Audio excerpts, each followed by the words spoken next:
तो ABP news के शिखर सम्मेलन के इस सिलसिले को आगे बढ़ाते हैं और अब जो खास मेहमान हमारे साथ मौजूद हैं जिनका अभी तारुफ विकास ने कराया। देखिए, उत्तर प्रदेश में जब विरासत और जातिगत सियासत के बड़े चेहरों का जिक्र किया जाता है तो फिर नाम अनुप्रिया पटेल का लिया जाता है, लेकिन साथ ही हमें ये नहीं भूलना चाहिए कि ये अनुप्रिया पटेल की अपनी मेहनत, अपने संघर्ष का नतीजा है कि आज अनुप्रिया पटेल दुनिया की सबसे बड़ी पार्टी के लिए उत्तर प्रदेश में जरूरी बन गई हैं। लेकिन ऐसे में अनुप्रिया जी, सवाल ये कि मोदी कैबिनेट में जगह मिलने में इतना वक्त क्यों लग गया? देखिए, मंत्रिमंडल में किसको सम्मिलित करना है, ये विषय हमेशा माननीय प्रधानमंत्री जी का होता है और माननीय प्रधानमंत्री जी ने अपने विशेषाधिकार के तहत हमारी पार्टी को, जो बीजेपी की आज लंबे समय से सहयोगी है, 2014 से 3 इलेक्शन हम साथ में लड़ चुके हैं और बहुत अच्छा हमारा सफल गठबंधन रहा है। तीनों चुनाव के परिणाम बहुत अच्छे रहे हैं।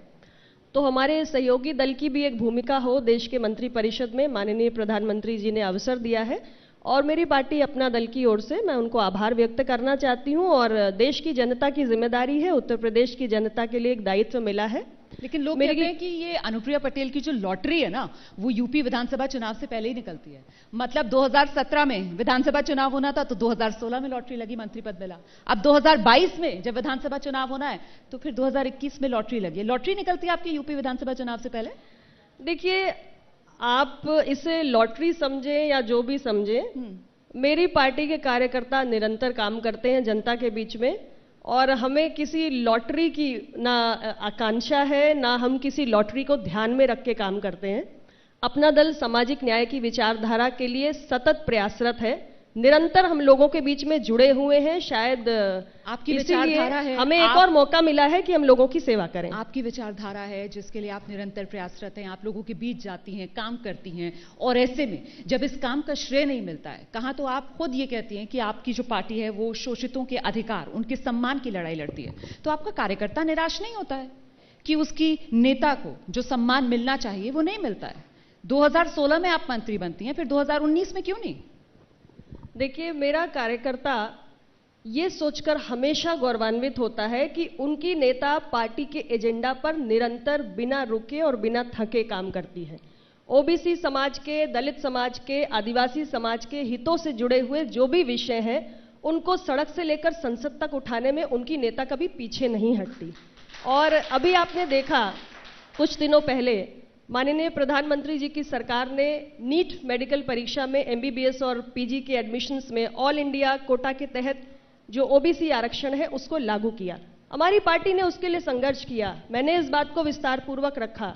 हमने इससे पहले भी राष्ट्रीय पिछड़ा वर्ग आयोग को संवैधानिक दर्जा देने की मांग को निरंतर उठाया। आज हम निरंतर प्रधानमंत्री जी से ये मांग कर रहे हैं कि जैसे ट्राइबल अफेयर्स मिनिस्ट्री बनी हुई है, माइनॉरिटी अफेयर्स मिनिस्ट्री बनी हुई है, वैसे एक सेपरेट ओबीसी मिनिस्ट्री भी कॉन्स्टिट्यूट होनी चाहिए। तो हम मुद्दों पर लड़ते हैं, हम आज अपनी बात करते हैं कि देश पिछड़ा वर्ग के लिए अलग मंत्रालय की मांग, ये औपचारिक तौर पर अपना दल की तरफ से रखी गई है मोदी सरकार के सामने? बिल्कुल रखी गई है और एक बार नहीं कई ओकेजन्स पे रखी गई है। हमारी तो जवाब क्या मिला आपको सरकार की तरफ से? देखिए, हमारी पार्टी का हमारी पार्टी के 2 मेंबर्स हैं लोकसभा में और मैं आपको ये बताना चाहती हूँ कि हम एक सहयोगी के तौर पर जो हमारी पार्टी के सामाजिक न्याय की विचारधारा से जुड़े हुए विषय हैं उनको समय समय पर उठाते हैं और उसमें बहुत सारे मैंने आपको विषय बताए जिनको हमने उठाया और माननीय मोदी जी की सरकार ने उनका समाधान भी किया। तो एक एक करके विषय हम उठाते हैं, उनका समाधान भी होता है। मैं जानना चाह रही थी कि ओबीसी मंत्रालय, जो अलग से मंत्रालय बनाने की आप कह रही हैं, आपने मांग औपचारिक तौर पर मोदी सरकार के सामने रखी है, इस पर कोई जवाब आया है? देखिए, ये एक प्रस्ताव की प्रक्रिया होती है, प्रस्ताव पर विचार होता है, जब इस पर निर्णय हो जाएगा तो आपको भी पता चल जाएगा। मैं इतना कह सकती हूं कि हमने पास्ट में जितनी भी बातें रखे हैं, विषय रखे हैं, उनका समाधान प्रधानमंत्री जी ने किया है। ठीक है, आप कह रही हैं कि आप लगातार अपना कर्म करती रहती हैं, फल की चिंता नहीं करती हैं, तो इसे फिर बीजेपी की अवसरवादिता कहनी चाहिए कि बीजेपी को जब आपकी जरूरत है तो आपको मंत्री पद दे दिया जाता है? ये सवाल आप बीजेपी से पूछिए। हम अपना काम करते हैं, हमारे लोग हमारे साथ खड़े हैं और हमारी उत्तर प्रदेश की राजनीति में एक रेलेवेंस है, वो आज पूरा देश स्वीकार कर रहा है। हमारे लिए यही उपलब्धि है कि हम अपने एजेंडे के लिए कमिटेड हैं। तो मतलब दिल तो दुखा हुआ है, आपने इनकार नहीं किया कि ये बीजेपी की अवसरवादिता नहीं है। मैंने ऐसा शब्द इस्तेमाल ही नहीं किया। मैंने आपसे ये कहा कि हमारा एजेंडा ये है कि हमको सोशल जस्टिस के लिए लड़ते रहना है और वो हम करते रहते हैं। सामने वाला क्या करता है ये सामने वाले को तय करना है, मुझे क्या करना है ये मैं तय करूंगी। अच्छा, आपसे पहले अभी इस मंच पर असदुद्दीन ओवैसी थे और वो साफ आपका नाम लेकर कहकर गए कि साहब कास्ट की वजह से अनुप्रिया पटेल को यूपी में विधानसभा चुनाव अगले साल होना है, उनकी कास्ट की वजह से मंत्री बनाया। तो मतलब मैसेज तो यही जाता है ना कि अनुप्रिया पटेल कुछ भी काम करें, किसी के हक की लड़ाई लड़ें, लेकिन उनको मंत्री पद से इसीलिए नवाजा जाएगा जब उनकी जरूरत होगी वोट बैंक साधने के लिए। ओवैसी जी बहुत स्नेह करते हैं मुझे, ये मुझे बहुत अच्छा लगा सुन के। और बड़े छोटे से दायरे में मुझे सीमित कर रहे हैं, ये भी समझ रही हूं मैं। मेरे ख्याल से अपना दल के बारे में बहुत जानते नहीं हैं। अपना दल का एक लंबा संघर्ष का इतिहास है। सन 1995 में मेरे दिवंगत पिता यशाकाई डॉक्टर सोनेलाल पटेल जी ने अपना दल की स्थापना की थी और एक बड़े ऑब्जेक्टिव के साथ की थी। पूरा जीवन समर्पित किया है, लाठियां खाई हैं और सोशल जस्टिस के एजेंडा पर अनवरत संघर्ष करते रहे हैं।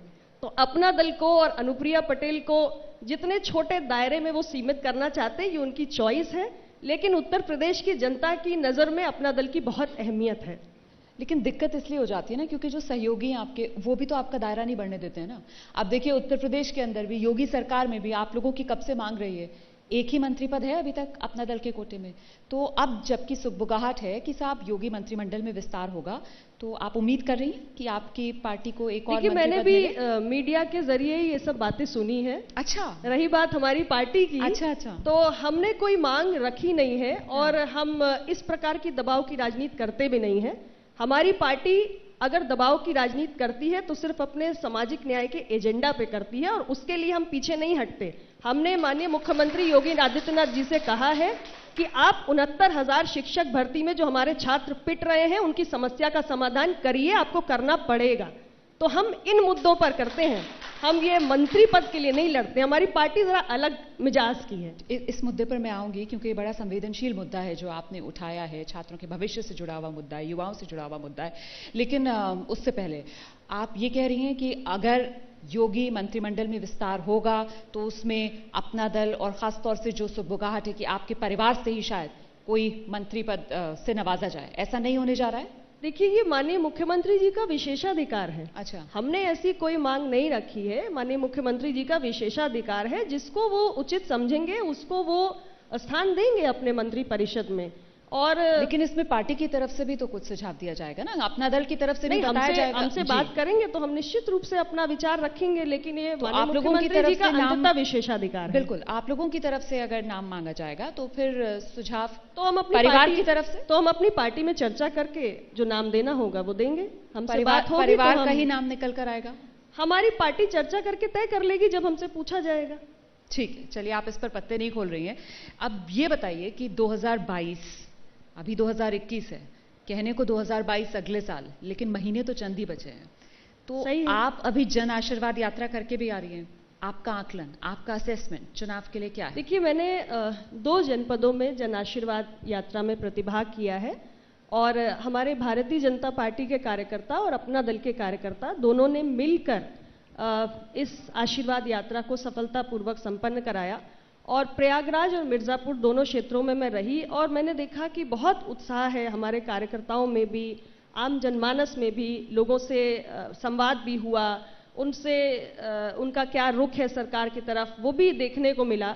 तो मुझे लगता है जन आशीर्वाद यात्रा जो हमने निकाली है, जनता तक अपनी उपलब्धियों को, सरकार की उपलब्धियों को पहुंचाया है। क्योंकि मोदी जी की सरकार हो या योगी जी की सरकार हो, लास्ट माइल डिलीवरी ये सरकार का मूल मंत्र है।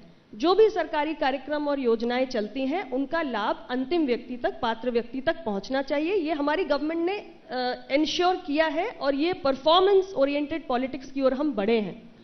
तो इन सारे विषयों को देखते हुए मुझे लगता है कि जनता का आशीर्वाद हमें फिर से मिलेगा। जनता का आशीर्वाद मिलेगा बावजूद इसके कि अभी आपने बताया कि इस तरीके से वो जो युवाओं पर लाठियां बरस रही हैं उसके खिलाफ खुद आपने योगी सरकार से शिकायत की है। देखिए मैं आपको इतना ही कहना चाहती हूँ कि इतना बड़ा प्रदेश है, 24 करोड़ की आबादी है और उत्तर प्रदेश बहुत विविध है।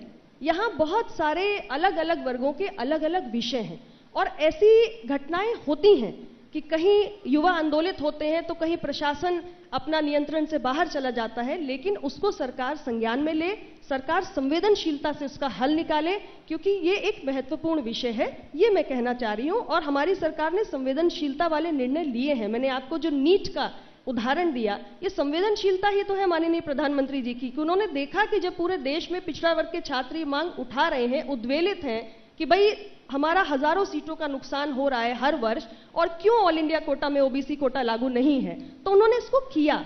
तो सरकार के संज्ञान में जब विषय आएंगे तभी उनका समाधान भी होगा। आपने अभी बहुत अच्छी बात कही कि साहब सरकार को संवेदनशील होना चाहिए, लेकिन जो विपक्षी हैं वो सबसे ज्यादा अगर सवाल उठाते हैं योगी सरकार को लेकर तो वो इसी बात पर कि साहब योगी सरकार जो है उसमें संवेदनशीलता नहीं है, जो भी उसके खिलाफ या उसके मन मुताबिक नहीं बोलता, विरोध प्रदर्शन करता है, बहुत ही वो कहते हैं ना रफली, बहुत हाई हैंडेडली उनको दबाया जाता है, कुचला जाता है, ये विपक्ष आरोप लगाता है। तो ये राजनीति करने के लिए सब आए हैं तो राजनीतिक आरोप तो आएंगे ही, और मुझे नहीं लगता कि इसमें कुछ नया हो रहा है। इसमें सच्चाई नहीं है, इसमें कुछ नया नहीं हो रहा है। अब हर सारी सरकारों का इतिहास उठाकर देखिए तो विपक्ष का अपना एक अधिकार क्षेत्र होता है, विपक्ष को तो राजनीतिक आरोप लगाने ही हैं और विपक्ष को तो कुछ विषय उठाने ही हैं। लोकतंत्र में यही तो होता है, पक्ष और विपक्ष की अपनी अपनी राजनीति होती है, तो इसे तो हमें अदरवाइज लेना भी नहीं चाहिए। उनका काम है, वो अपना काम कर रहे हैं, हम अपना काम कर रहे हैं।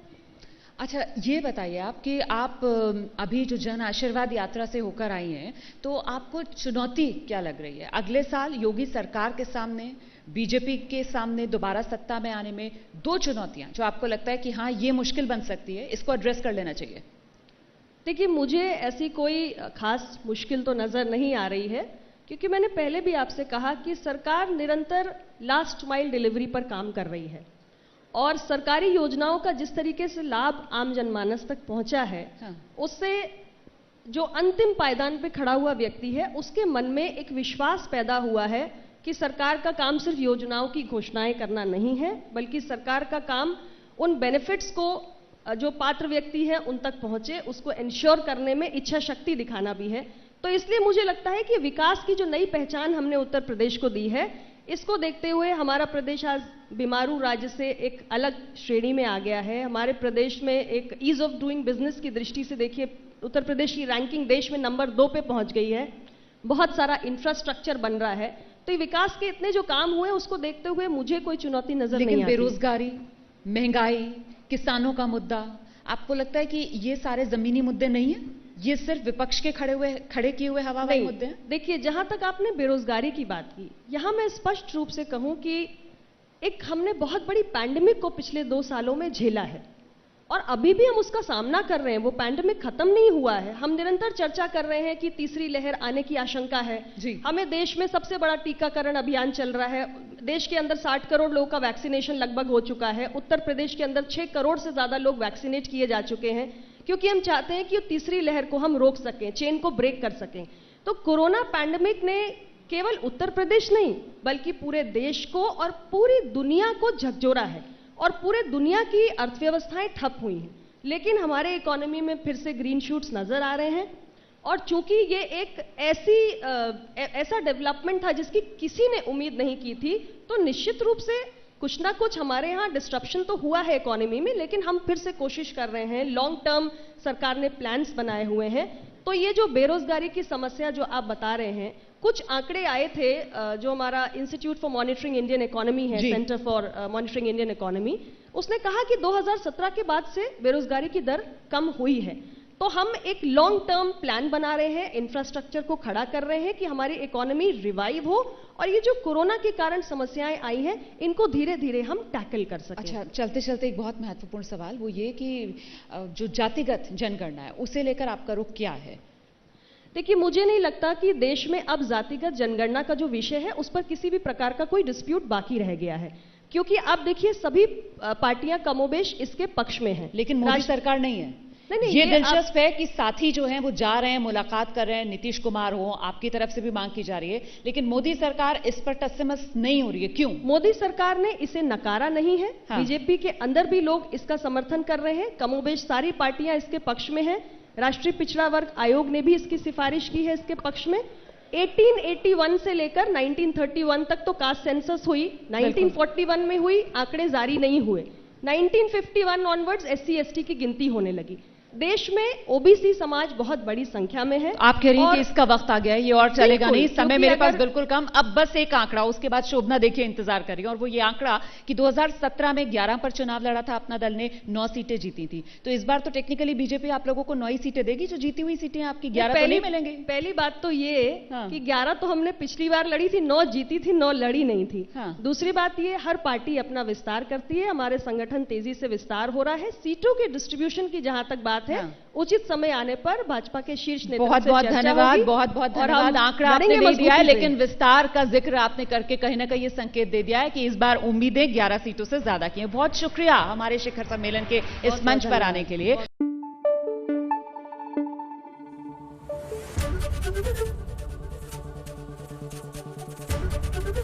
ABP न्यूज आपको रखे आगे।